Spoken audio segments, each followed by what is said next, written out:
bari kugenda babikora bashobora kuba babikora kubw'igitutu cy'ubuzima barimo cyangwa se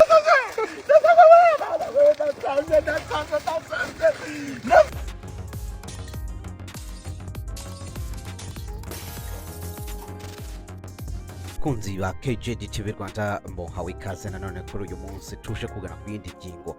Mumaze iminsi mubona abamwe mu ba content creators bajya hanze bakavuga umugabo witwa Prophet Joshua bamuvuga imyato bamuvuga ibyiza kugira ngo bahabwe amafaranga. Ese wowe ku ruhande rwawe ubyumva ute? Ibi ni ibitekerezo bya bamwe mu bantu bagiye bari ku mbuga nkoranyambaga bagiye bakusanya, ariko wowe ntawe utekereza kuba bano bantu bari mu itangazamakuru cyangwa se cyane cyane abazwi cyane nk'abantu baba social medialist cyangwa se abo twakwita nk'aba social influencers, ko bashobora kugenda bagapfukamira umuntu bakamusingiza bakamubwira uburyo ki ari we money machine. Ndetse uyu rero Prophet Joshua twakubwira ko ni umukongomani uba mu gihugu cy'u Rwanda cyangwa se abaye cyane mu gihugu cy'u Rwanda, hanyuma akaba ari n'umwe mu bantu bashishikariza abandi kuba bakora ibiganiro cyangwa se bamuvuga ibyiza. Uyu Prophet Joshua abantu batamwibuka nuko yagiye avuga mu bakuru menshi atandukanye. Ntugende udakoze subscribe kuri KJD TV Rwanda kugira ngo tumenye byinshi kuri uyu mugabo ndetse tunabasobanura byinshi, ese tunababwire ibitekerezo. Uyu mugabo yagiye avugwa cyane cyane mu nkuru zigiye zivugaho ko yagiye ahamagaza abakobwa mu maloji kugira ngo babe baryamana cyangwa se bagira ibyo bakora. Uyu rero yongeye kuvugwa cyane muri no minsi, cyane cyane abita abazwi cyane ku mbuga nkoranyambaga abanyarwenya benshi cyane hano mu Rwanda. Abenshi bagiye babikora cyangwa se bagiye bamuvugaho. Tugiye kubanza twumve bamwe mu bagiye bamuvugaho, harimo abitwa ba Mitsutsu, harimo abitwa ba Patino, ariko hari n'abandi benshi cyane. Hanyuma reka tuze tugaruke kugira ngo tumuganireho cyane cyangwa se tuvuge niki kiri gutera urubyiruko rw'u Rwanda kuba kwandafura, kuko bino twabyita nk'uko mubibona hano. Benda yarari kwigaragura mu byondo ariko avuga izina Prophet Joshua ati ndasaze. Hano rero ni ukwandavura kugayitse. Reko mumeze neza, nizere ko mumeze fresh. Mu gitondo ndabyutse ndi scrollinga mbona ama video y'abantu duhuriye muri kano kazi ko gukorera miliyoni zigera mu ijana zinarenga kuri uyu mugabo w'imfura witwa Prophet Joshua, ATM machine, MoneyGram n'andi mazina menshi. Yes, nyuma rero kumva bano banyarwenya benshi cyane twagiye tubacishejemo gakeya, by'ukuri biteye agahinda cyangwa se biteye ubwoba kubona umuntu runaka ashobora kuza agakoresha ububasha afite mu nyungu ze bwite. Harabibwira ko uyu mugabo nta rukundo afitiye abantu byo kuvuga ngo ni ukubaha amafaranga. Byanga bikunze hari impamvu ari kubikora, ariko iyo mpamvu benshi ntago bayizi cyangwa se benshi ntago bari gushaka kuyitaho cyane. Hari impamvu rero zishobora kuba zituma urubyiruko rw'u Rwanda rwemera kwandavura, ahubwo hari uburyo bwo kwandavura mu buryo butandukanye. Hari ugukora ikintu bimeze nk'uburetwa, aho umuntu ashobora kukubwira ngo genda ukora iki ndaguha iki. Benshi bagiye babigarukaho cyane, mu babigarutseho harimo na buri kantu na buri nguni, aho bagiye babigaya cyane bavuga ati birakwiye ko umuntu ushobora kuba afite amaboko abiri ashobora kugenda agasingiza umuntu mu buryo bumwe cyangwa ubundi kugira ngo ahabwe amafaranga ibihumbi 10, ibihumbi 20, ibihumbi 30, ibihumbi 100. Bamwe bakabishyigikira abandi ntibabishyigikira bavuga ati ese wari wagenda mu muhanda ukayatora kuvuga umuntu gusa akagwa amafaranga atese ibyo ni ikihe gihombo? Ariko twakabanza tukibaza se abamuvuze bose yarabahaye? Ku mugoroba uwitwa Godfather kuri Instagram, kuri TikTok bakoze ikiganiro n'uwitwa Benda. Uyu Benda ni umuntu uzwi cyane. Uyu Benda yaragiye yinaga mu byondo kabisa. Amaze kwinaga mu byondo ati nawe ndashaka amafaranga. Reka tubanze turebe Benda hanyuma tugaruke.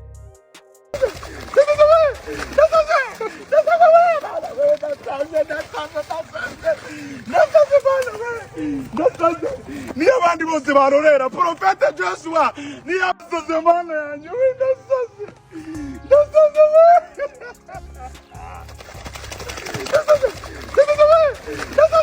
nyuma yo kureba uyu mugabo witwa Benda,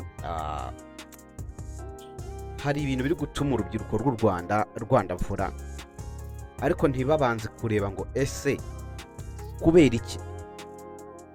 Ku munsi w'ejo nagize amahirwe yo kwitabira bimwe mu bikorwa by'u Rwanda by'umuganda, ariko executive w'umurenge aza gutangaza ikintu nshaka ko nibandaho gatoya kugira ngo tuze kwinjira muri izi mpamvu. Yavuze ku buryo ki abana batangira kunanirana bakiri mu miryango yabo, umwana akaba ikigomeke mu muryango, umwana ntagire uburere, n'ababyeyi bagaterera iyo, ababyeyi batita ku bana muri make. Hanyuma atubwira ko hari ingingo igira ngo bashaka guhindura mu itegeko rivuga ko umwana wo kugira ngo ajyanwe mu bigo ngororamuco bazajya babanza bakajyanaho umubyeyi. Umwana warezwe nabi, umwana warezwe bajeyi, umwana warezwe atagirwa inama, umwana warezwe atabwirwa, umwana utashobora kubwirwa, umwana udashobora gukosorwa, uwo mwana iyo akuze agenda akura n'ingeso mbi, agenda akurana n'ingeso mbi zituma rimwe na rimwe atereranwa n'umuryango. Iyo utageze amahirwe, iyo uri umuntu utarigeze ugira amahirwe yo kuba wabana n'ababyeyi bawe bombi, cyangwa se ngo ababyeyi bawe bombi babe babana cyangwa se babe bakundana hanyuma nawe baguha urukundo, ntabwo wakexpectinga cyangwa se wakizera neza ko uwo mwana azabaho umuntu ukomeye mu bihe bizaza. Iyo rero umuntu agiye kujaginga abantu, sometimes iyo nk'ubu ugiye kunjaginga njyewe, ujaginga njyewe ureba, ariko buriya ntabwo ariko byakabaye bigenda, ahubwo wakabanza utekereza ngo uyu muntu iyi myitwarire afite, iyi mico afite, hari aho yaba ikomoka. Aho usanga umwana utarigeze agira amahirwe yo kubana n'ababyeyi, cyane cyane mama cyangwa se umubyeyi w'umupapa, uwo mwana kumubwira ngo uzavamo umuntu w'umugabo, sometimes ibi bizaba bigoranye, kubera ko bya bindi byose mukora mukiri abana, umwana muri cya gihe cy'imyaka 3 ya mbere, umwana nibwo akura n'ubwonko bwiwe bugakura. Uwo mwana rero wagiye ukura muri icyo gihe, biroroshye cyane ko kumushukisha ikintu runaka byakoroha. Ibi rero tubivuze kubera impamvu y'umugabo witwa uyu Prophet Joshua. Prophet Joshua ni umukongomani ariko uba mu Rwanda. Nshaka kubanza kubasomeraho bimwe mu by'uyu muntu Prophet Joshua. Okay. Uba prophet no kutamuba. Ngomba gusabana n'abantu, ngomba kwitabira ama event, ngomba kugenda mu mashow kubera ndi umuntu kandi ngomba kwinjoyinga. Yeah.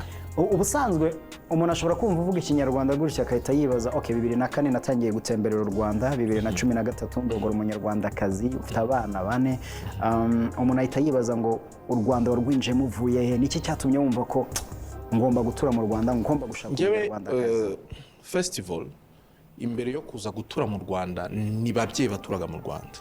Papa wanje yarari umwarimu professeur imyaka 38 in this country. Okay. So twakuze mu Rwanda. U Rwanda ni igihugu cyacu. Okay. U Rwanda ni igihugu Yes, nyuma rero kumva uyu Prophet Joshua waje ari umukongomani ariko akaza gutura mu Rwanda bitewe nuko umubyeyi we nawe yabaye mu Rwanda. Muri no minsi ari kuvuga cyane mu bintu bijyanye no kuba yabwira aba content creators ati muvuge izina ryanjye gusa, ati muvuge ati money machine, money whatever, money ATM, ibintu nk'ibyo byose ati mba amafaranga. Ariko bamwe bakabifata nko kwandavura, abandi bakabifata nkaho ari ugukorera amafaranga. Aba bantu bose bari kugenda babikora bashobora kuba babikora kubw'igitutu cy'ubuzima barimo cyangwa se cyo kumenyekana. Bakumva kumenyekana bagomba gukoresha izina rikomeye nka Prophet Joshua uvuga ko ufite amafaranga arenga miliyari 2. Urubyiruko rwinshi mu buzima bw'uyu munsi burakomeye, aho usanga nta mahirwe rugenda rubona, bityo rero iyo babonye nk'umuntu nk'uyu nguyu ukababwira ati ngiye muvuge mukora iki kintu, byoroshye cyane kuba bagikora. Byoroshye cyane kuba bagikora bakagenda kuri icyo kintu cy'igitutu cy'ubuzima barimo, bakagenda bakemera bakanavura bene aka kageni. Aho umuntu w'umugabo, aho umuntu w'umusore, uzabamo umupapa w'ejo n'ejo bundi, uzabamo umuntu ukomeye, akagenda akigaragura mu byondo, akagenda akavuga uburyo cy'umugabo, undi mugabo ari umuntu mbese gucinya inkorora, reka mbyite gutyo. Bamwe muri aba ngaba barifuza kuba popira, bakazamukira kuri Prophet Joshua kuko ni umuntu ukomeye. Bamwe muri aba ngaba kandi bari kubura indangagaciro, aho mu ndangagaciro z'umuco nyarwanda gusabiriza biriya ntabwo birimo. Hari ugusabiriza mu buryo bwiza, reka mbyite gutyo, hari ikibazo ufite ukaza ugasaba abantu ko bagufasha, ariko hari no gusabiriza ucinya inkoro, ukaza ukavuga ati uyu mugabo ni umuntu mwiza, kugira ngo uzamure amarangamutima yanjye, mbashe kuba nanjye hari icyo naguha. Bamwe muri aba content creators bari kubikora kubera peer pressure, cyangwa se cya gitutu cya bagenzi babo. Mitsutsu yabikoze, reka nanjye mbikore, uyu nabikoze nanjye reka mbikore. Ugasanga muri aba bantu bose abayahawe ni abantu bakeya. Urubyiruko rw'iki gihe turi guta ikuzo, cyangwa se turi guta icyubahiro twakabaye tugira kubera amaramuko y'inda, cyangwa se n'ubuzima buhenze. Tukumva ko niba umuntu aje akadukoresha, bivuga ngo umuntu aramutse aje akagukoresha mu kintu kibi kubera ubukene, wagenda ukagikora. Niba wemera ukajya kwigaragura mu byondo, niba wemera ukagenda ugahanuka ahantu hejuru ukidunda hasi ngo uri kuvuga ngo Prophet kugira ngo uhabwe amafaranga, bivuga ngo n'umuntu akubwiye ngo genda wica umuntu, cyangwa se genda wiba ikintu, cyangwa se genda ukora iki kintu kibi, uri bukuremo inyungu wagikora. Muribwira ko uyu mugabo Prophet Joshua ari kubikora kubera urukundo afitiye urubyiruko? Oya, hari impamvu we ku giti cye azi n'abamwegereye, aho usanga bamwe muri aba ngaba hari ibiri kugenda bivugwa, aho bishobora kuba ari nk'ibitamba ashobora kuba ari gutanga, cyangwa se mu minsi izaza bizagaragara. Ariko tukabiyonebaza tese kuba umuntu ashaka ngo umuvuge akagwa amafaranga ni uburetwa. Bamwe ati yego, abandi si uburetwa, abandi ati si uburetwa, ni uburyo busanzwe buri legal, cyangwa se icyo twakwita nko ubucakara buri legal slavery, kuko uwabikoze ku bushake bwawe, ariko ni ukwiyandagaza.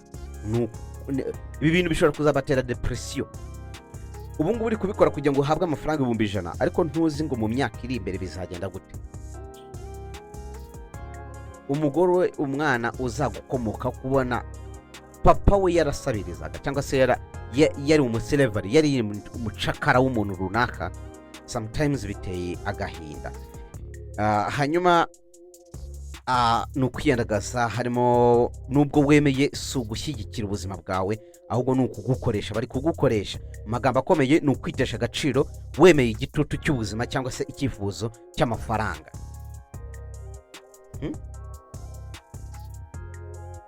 Ibi ngibi bishobora kuzabazana ibyago by'ubuzima, ihungabana ryo mu mutwe mu minsi izaza, gutesha agaciro, gutesha umuryango bazagukomokaho.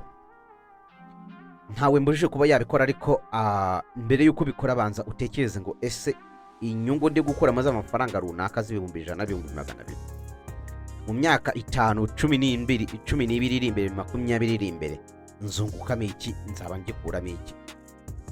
Ushobora kuzafatwa n'ingeso mbi, cyangwa se no kwangirika kw'ahazaza hawe ndetse n'aho umuryango wawe. Ikintu ushaka kumva neza, ukwiye kumenya neza, ni ukubanza ugatekereza mbere y'uko ujya kwandavura cyangwa se kwandagara muri ubu buryo. Hanyuma icyo ukwiye gukora ni uko kubaka, wowe iyubake. Mitsutsu n'abandi mwese, nakunze kwibanda cyane kuri Mitsutsu, ariko n'abandi mwese, aho kugira ngo ugende ukorera aya mafaranga 100,000 ko muri abantu b'abasitari cyane mu naso, buriya nta buryo mwakoreramo ubundi buryo bw'amafaranga, cyane cyane ko ibikorwa byanyu birengeje amafaranga 100,000. Aba ba content creators bose nemeza ko nta numwe muri bo utarengeje amafaranga ajya kuri miliyoni yakuye kuri social media. Kugenda rero ukajya kuri social media ukandavura ukavuga uburyo cy'umugabo ari mani machine ari whatever ngo uhabwe amafaranga 100,000, wakabaye ukoresha urwo rubuga rwawe ukora ikindi kintu runaka gishobora kukubyarira amafaranga, bishobora kuba ari ikibazo gikomeye cyane. mwirinde rero abantu babashuka bakoresheje amafaranga, kuko aba bantu ntabwo muba muzi impamvu. Icyo ukwiye kandi kumenya ni uko bene aba ngaba ni abantu bashobora kuza by'igihe gito ariko bakazarangira. Hanyuma rero wowe ukurikiye KGGTV Rwanda uriyumva ute? Urumva ute kuba wagenda ukagukorera umuntu cyangwa se ukavuga umuntu cyangwa se ukanavura ku muntu cyangwa se ukitwaza ibi ngibi twakwita nko kwitwaza icyuri cyo mu nyungu zawe bwite, gukoresha abantu mu nyungu zawe bwite. Ngo uyu mugabo ari kubakoresha mu nyungu ze bwite. Mukomeze rero mukore subscribe kuri KGGTV Rwanda, turakomeza kuba niyo abandi bose barorera Prophet Joshua niyo asaze mana yanjye ndasaze ndasaze